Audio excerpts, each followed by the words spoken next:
What's going on, guys? Welcome back to another episode of the Saved Show podcast. I'm your host, Justin. This is a weekly journal that I'll complete, and you get to watch in real time as I struggle to become a better man, husband, father, and most importantly, believer in Christ. Most of the time, it will be just me sitting down for these episodes to listen.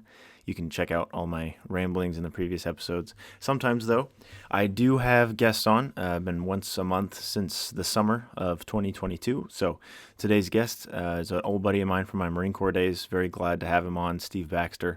Great guy. So, as we sat down yesterday, as of my recording today, we covered what he's trying to do out in California with his new business. It's a concert venue, but it's far more than that, and some of the reasoning behind why he's trying to create such a space. We also covered his faith journey and where he's at currently.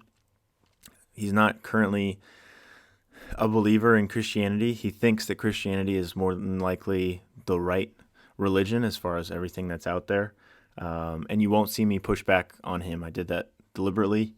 I don't think that anything, based on where he was at as he explains it, and you'll listen, I don't think that me necessarily saying one thing or another or being forceful would really help his situation. I'm praying for him. I hope God works in his life and helps him to completely take the step towards faith. You guys can see where he's at in this episode, but that's the reason I didn't push back on him there. And then we covered at the end a little bit of the conspiracy rabbit hole.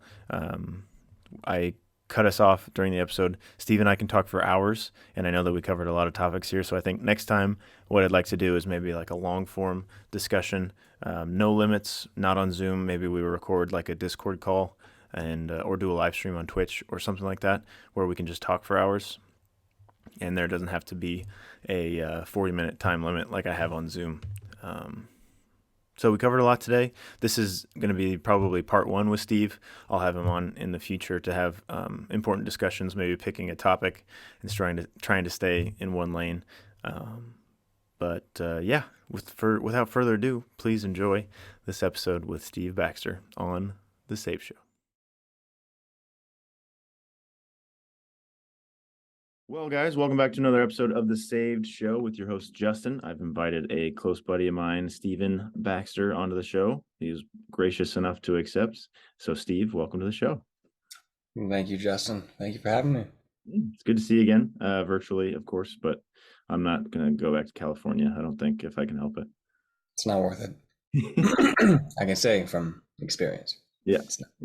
We talked a couple years ago about what you envisioned this project that you wanted to start, and I know that you are kind of like a light in the darkness, I guess, out there. So I wanted to have you on and see all the crazy things that you've got going. You finally have power, is what you just told me. So if you don't mind, why don't you just tell us a little bit about your project and what you've got going? Yeah, absolutely.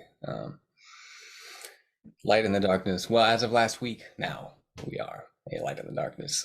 With power helps. Yes, with power. It helps a lot. So I am in a warehouse that was built in the 1960s in downtown Sacramento, North 16th Street, about as north as you can go before you cross over the river. Slowly I've been renovating it, working at it, and trying to turn it into kind of a mixed grab bag space for just a lot of personal interests of mine. First and foremost, I've been trying to stress to people, it's more an idea. It's less dependent on the actual stuff that we do and more about the principle and the message that we're trying to send. And I don't really care if I make a ton of money. I just want to break even and then have a cool spot that I can hang out and do stuff. Kind of just present a somewhat different message and space counter to what Sacramento and California is like. So. Okay, Steve. So what's the message, if you're boiling it down for us here? Yeah. Boiling it down. It's gonna sound really cheesy. I know it's gonna sound cheesy, but cheesy is good. Yeah, most things are cheesy. We need cheese today. Where am I looking? Camera. We need cheese today. Things are too flavorless and bland and just copy paste one another. I think we're being transformed by social media to just replicate one another, and Mm. it sucks. Uh, so if I'm boiling it down to just 2 points and embracing the cheese, uh, yeah. Sorry. Oh, I didn't say anything. Oh, We're good, buddy. uh, yeah. If I'm embracing the cheese, I think that I guess to paint a context a little bit first, the way things kind of look to me, it looks like whatever we used to believe collectively as a society, if there was any collective belief, it was not what we have today. It wasn't as nihilistic. It wasn't as happy or willing to proclaim that everything's meaningless. It wasn't as certain that this is some pointless accident of a deterministic simulation. Like all of these things now that have kind of crept into our modern collective consciousness are undoing us, and they're all theories. They all can't be proven. And I think when I started to appreciate that on a deeper, more intuitive level, then the absurdity of what we're proclaiming to be concrete today was like offensive to me almost. On like a deep intellectual level, what we're doing today is intellectually offensive, I think. And it sounds, maybe that sounds privileged, but I don't give a, watch my language. I don't care. I do not care. What we're doing today is just wrong. It's logically wrong. So I want to promote in this space just simple ideas of, it doesn't matter what you do. If you're trying to figure out what to do with your life, if you're trying to figure out how to navigate a sea of endless information today, that's very difficult for someone to learn how to navigate without resorting to just adopting thought patterns or adopting some ideology. Without doing that, just resolve to choose things that, it sounds cheesy, choose things that are on the side of life. Mm. That's it. If something that you're doing or you're about to do or you're going to consider, that you're looking at, you don't have to think that hard. Don't resort to some framework of theories behind you that then is operating you. No, just what's your first gut instinct? Is whatever is in front of me right now good, promoting me, promoting living, or is it going to degrade it? Is it going to take away from it? If it is, don't do it. That's it. It's that simple. Because I look around and I see, I mean, I've been interacting with a good bit of the, I don't know, the younger end of the millennial generation, Mm. like the 1920s and up at these community colleges, and they're lost, man. Mm. I've been to like 9 different community colleges now, unfortunately. And yeah, they're all lost. Every one of them. It feels like they're lost. Mm. So, yeah, that's one of the first things. Just in all ways possible, if you don't know what to do, just pick that which is on the philosophical that which is on the side of life. I And like it. that's thanks. I And like it. then I take it a step further, and I think where I lose a lot of people is I say, I also think it's hasty and arrogant. And we should not have concluded in physics, I think in the 1960s, that a creator or some intelligent creator does not exist. Mm. There was some point, yeah, you can look it up. Yeah, I'll send you the link. I'll fax it to you. I'll read it. Thanks. We're Uh, ancient. there was some point, I probably got the date wrong, where collectively in academia, in the intelligentsia, they decided, well, it doesn't make a difference in our experiments whether or not our presupposition includes God exists. So let's just do away with that as a notion and Mm-hmm. just conclude he doesn't. Yeah. And if you're an intellectual in that time, it seems like a modest proposition. Like, sure, I guess technically it shouldn't have an impact on our hypotheses and our experiments and the rock solid scientific method, but we're we're not the scientific method. We're humans. We're not logic gates. We're human beings, and there's a portion of us that requires just to leave a space in the back of our operating structure for maybe. maybe something created everything.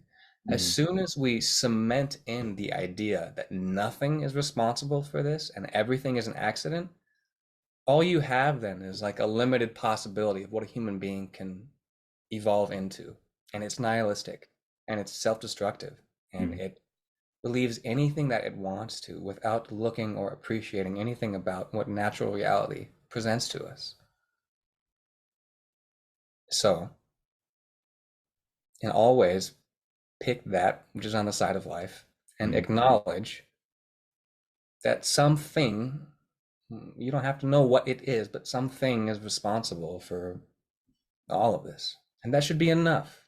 That should be enough of a starting point for someone to try to make sense of things. Hmm. Well, Steve, we're only a few minutes in, and I can already say this is the heaviest conversation I've had on the show. I'm sorry. No, I appreciate that. No, this is good. This is good. Thanks, man. Thanks. You and I Yeah. will wrestle with ideas, and whoever listens to this can also get something out of it.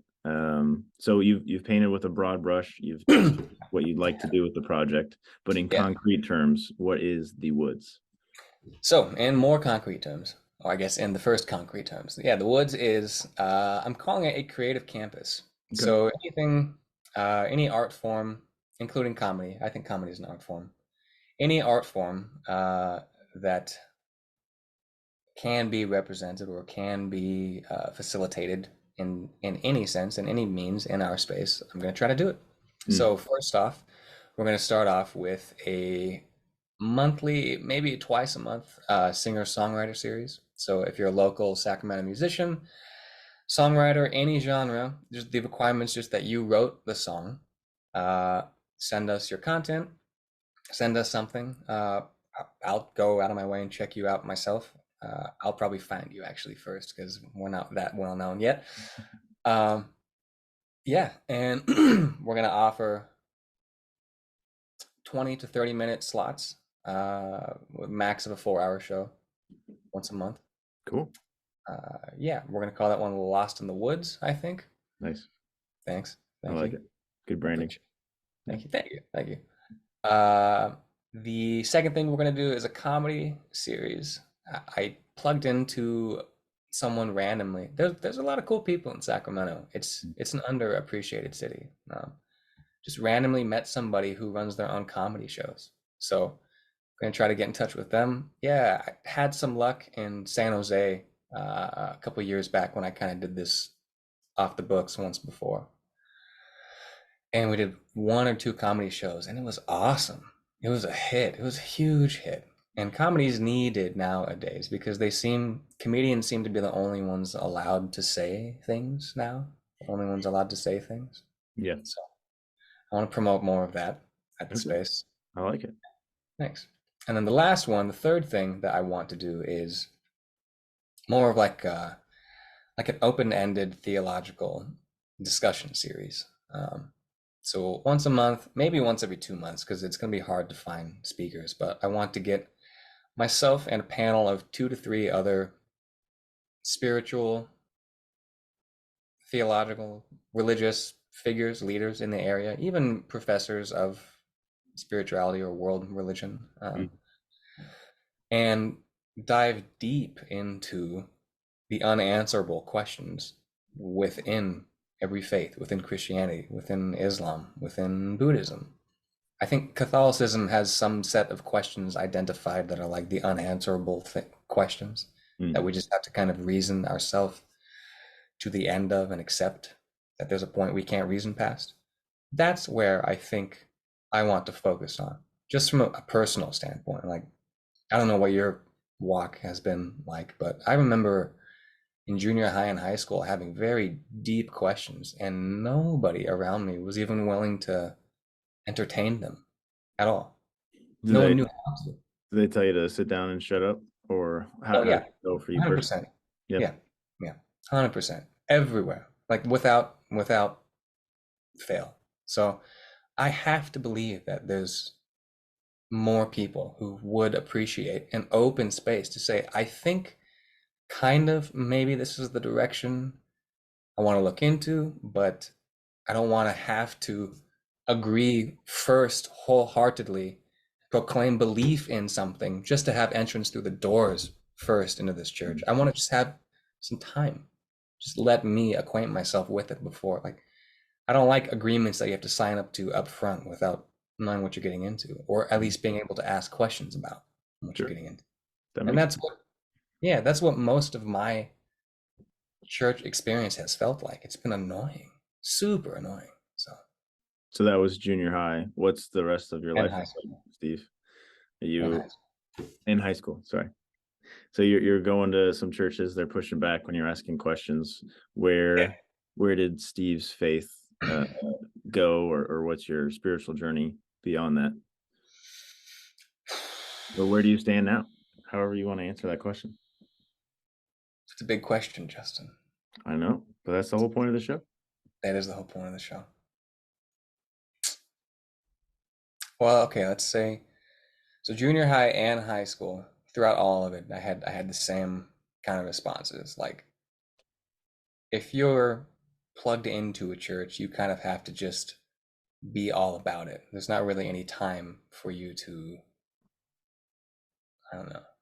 Or at least maybe that was just my own thing. Maybe that's something I felt, but I don't think so. And I think others that I've talked to have expressed the same thing. Um, yeah, there's like an urgency to profess absolute belief Mm. today, at least in most of the churches in Sacramento County and San Diego, I found. Yeah, so felt that in junior high and high school. I remember at the end of high school, there was a verse, I don't know what it is.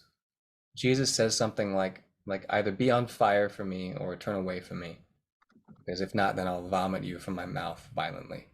Something like that. And that stuck to me hard. And I thought, okay, well, I never thought I would do this, but let's just turn away from him then. Let's kind of say screw it and see what life is like, assuming, tweaking my presupposition on what I think reality is, and assume that there's nothing. Assume it's an accident. Mm. God's not real. Christ isn't real. It's all fake. And I think I needed to do that. I think I remember actually telling myself if I wanted to come back to some place of genuine belief, it had to be from the first footsteps of an atheist. Mm. I had to be logically convinced first that something is there. And I didn't have an answer. Everything around me, everything in pop or social media and culture reflects the opposite of that. So decided to give it a shot. But I do remember times throughout the Marine Corps, times throughout time after the Marine Corps, all throughout, even up to today, where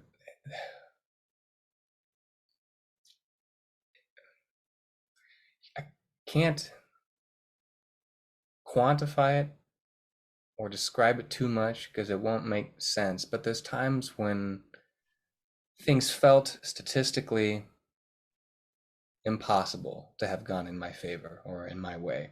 Mm. Things that just leave a feeling like I don't know. I mean, I'm certain maybe you have those kinds of moments, times where it feels like something is not watching out for you, but something has its eyes on you. Something is aware of you. I don't know. Weird feelings that are hard to explain. So that combined with just my own, I really think it's a tragedy we have not drilled into our citizens through public school, just logic, tools of logic, just basic logic and understanding of logic. It seems to me painfully self-evident that something is responsible now for everything.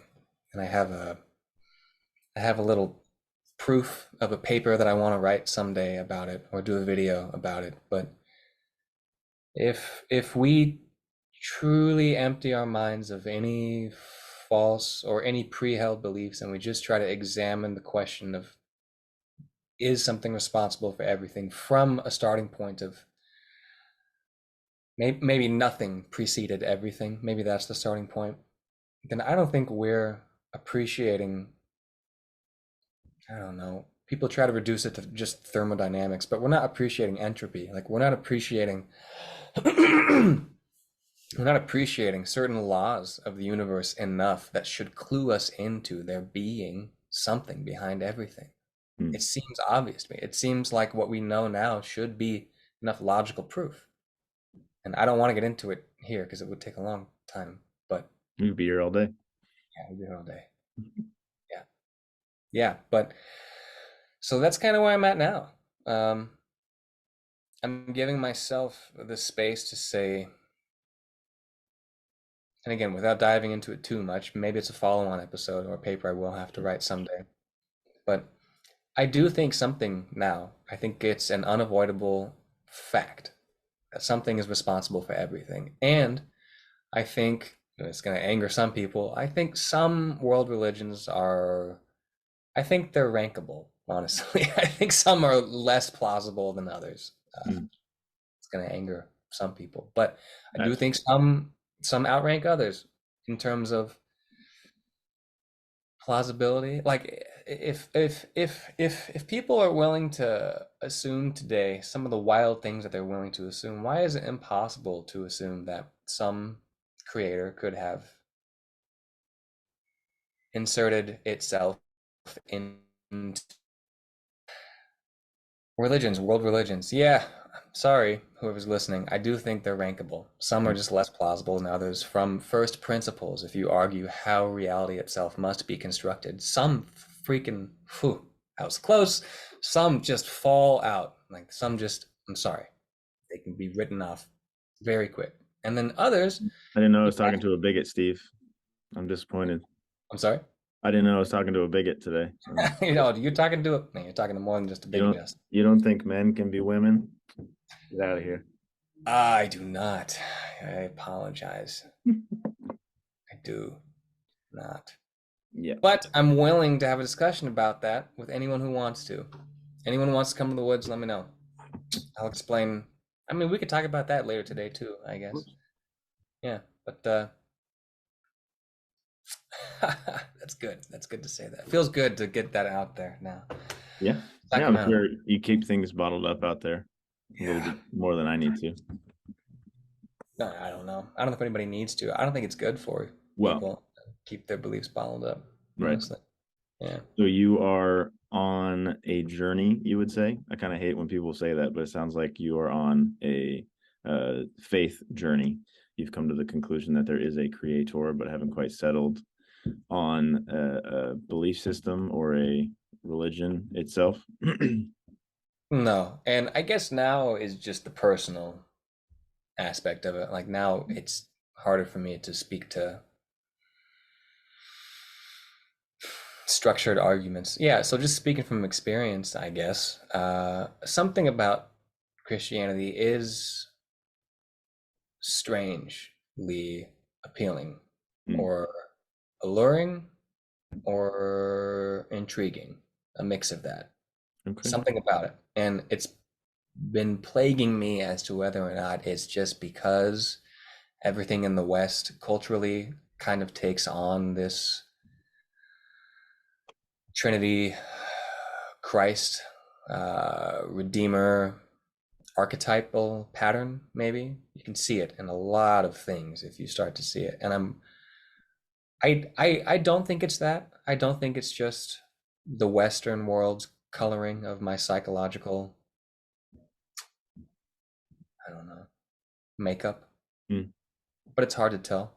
At the same time, though, I just find things in my life go better when I inevitably conduct myself along ways that look like following the Ten Commandments. It's freaking wild. There's a lot behind Christianity I think we do not understand that we're just writing off very quickly as a society. And at minimum, what I want to do is provide just a space for Christians. Something about it to me feels true in a way that I can't express succinctly here, I guess. But to take a different turn, I guess what I kind of see now coming down the line and what's happening currently, I'm pretty sure things are going to get to a point where world religions are going to have to band together. They're going to have to learn to work together to keep the conversation space just open and safe and allowable. It's a win, I think, if world religions agree to disagree, work together, and allow for all future generations the decision to choose for themselves. That's a functional win, I think. Like, yeah, if you're a Christian, I'm a Christian. If someone's a Christian, it might not resonate with them from like an evangelical, like, I need to spread this. Do everything you want to within your power to spread it up to a certain point without doing away with the same freedoms, the same protections that we need ourselves. We can't do away with them. And I'm afraid we're going to reach a point where, yeah, any concept of anything other than some prescribed thought, some prescribed narrative, some creation theory will not be allowed. Mm. So All we'll right, keep that space open. Yeah. it's time to put on our tinfoil hats. I knew that this would happen. What's coming down the pike, Steve? Why do we need to band together as individuals, despite our beliefs, to unite against what? Um, well, okay. First, I want to say, I think a lot of times what we can explain away with idiocy or incompetence is better and probably more accurate than malevolent intent or conspiring. I think we don't have to go that far most of the time. The way any complex system works, if you have a bunch of self-serving idiots, in effect, it will look malicious, but maybe it wasn't.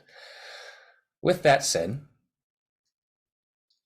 I don't always believe that. Well, what I think you were going to say when I asked the question is some sort of totalitarian one world state. And we as individuals, regardless of religion, need to start to do what we can. But I think that's where you were going. So that's why I asked you the leading question. You did. You did. As a judge, I'd be disappointed in your law skills. Let me think. But who might I judge? Nice. Thanks. No. Okay, so first, I do believe that. I do believe that. But I think it was just with regards to world religions banding together. So I think there's going to be a couple different things happening. I think socially and culturally, there's a few main different causes. But yeah, socially and culturally, I think it's a shame. But the public in general, like the majority of the public, the Overton window, what's acceptable to speak about, is going to kick out faith-based discussions, religious-based, like a cardinal sin of logic, and conclude in one direction, nothing to exist, and then they will become bullies, and they will silence anyone who speaks up on that other side of the coin, without failing to with failing to see that they're the exact types of oppressors and tyrants that they claim to be fighting. They're enacting the same logical tools, the same fallacies, the same forcing and imposition of their belief over the other half. Yeah, I don't like. Nah, I shouldn't say that. I don't like what they do. I don't like what they do. But they know not what they do. Yeah, I didn't. I'm not a lawyer on purpose, Steve. I'd be in trouble, I think. Nah, me too. Me too. Yeah, I'm not really even that good of a salesman. So, see, that's what all the good salesmen say, though. Yes, well, I promise it's not a line. They get you when I say it. That's okay. Just that's an honest man. No. We don't have to go too much down the conspiracy rabbit hole. So, but I think we can. You're right. No, I know. Just for time's sake, I've already used up your afternoon. Well, some of it with technical issues and trying to put this together. I got tons of time. I know, but you're a business owner. You got things to do. I got a toddler upstairs, so we should have a part two, Steve. I think, and maybe it'll be like a live stream, and we just go at it for a few hours. I think that could be fun. That'd be great. Yeah, just have I a like that a lot. long Yeah. form You- conversation.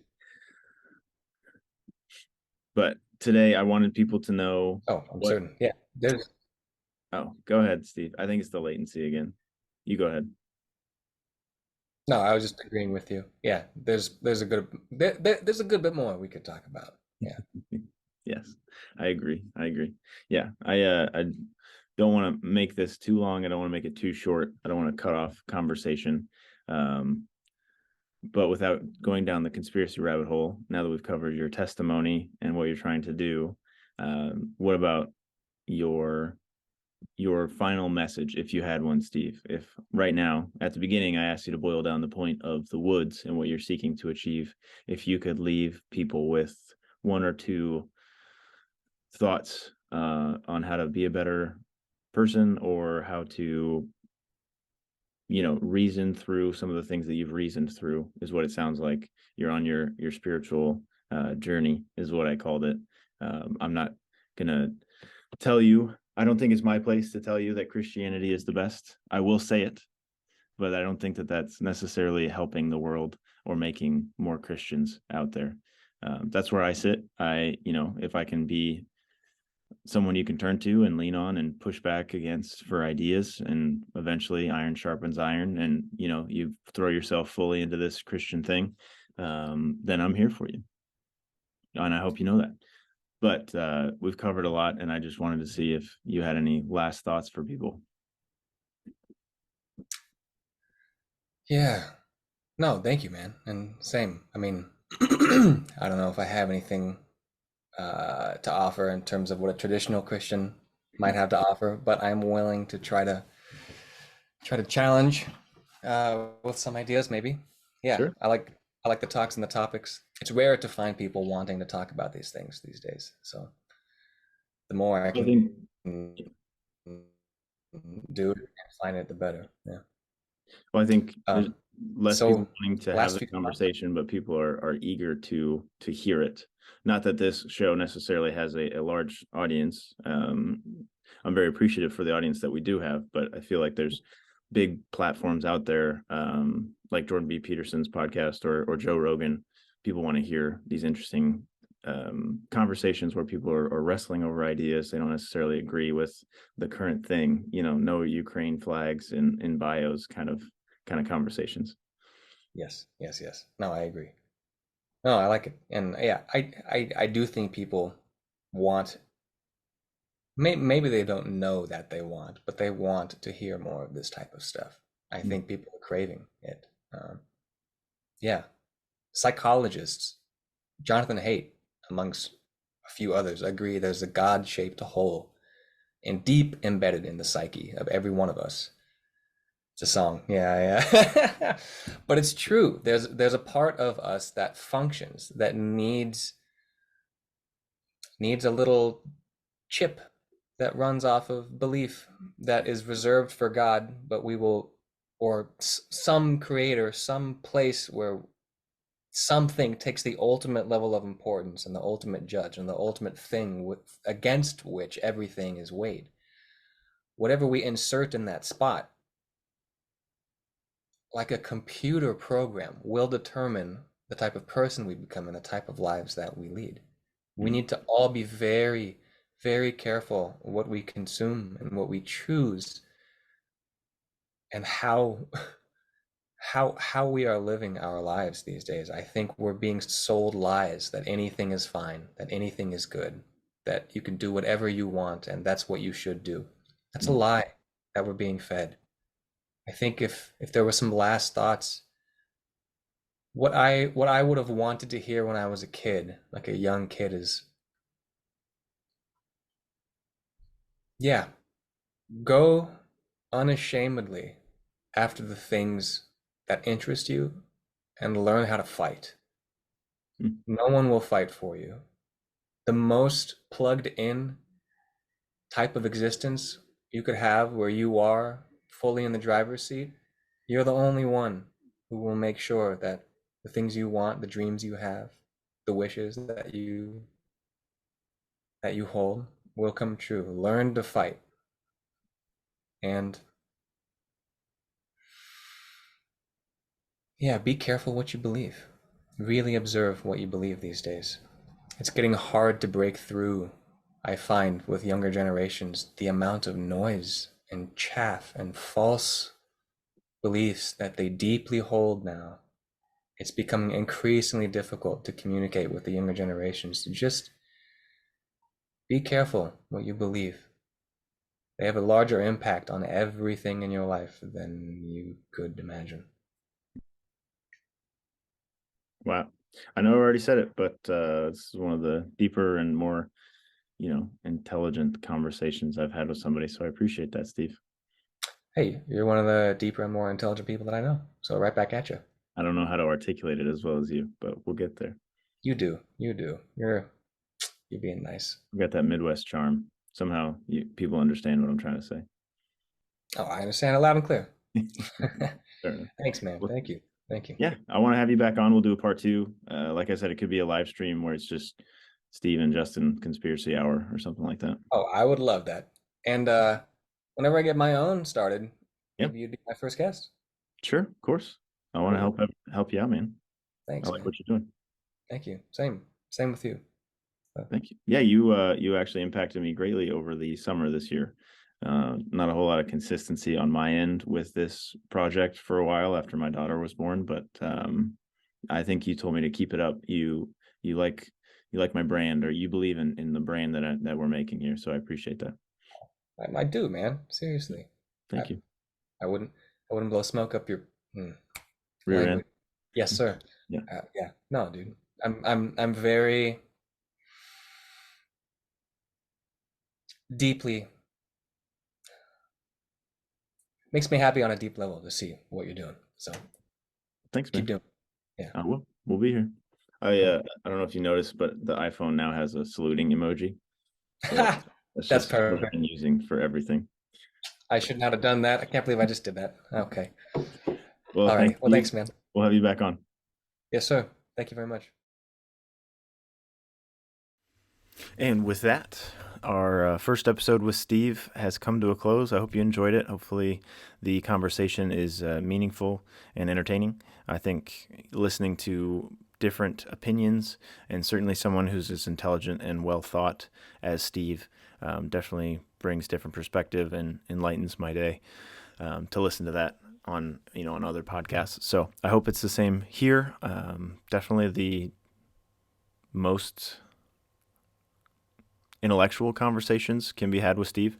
That's why I'm hoping to have him back on for more. We can dig into specific topics, and maybe this show will be a part of his faith journey, and we can get him to where he needs to be.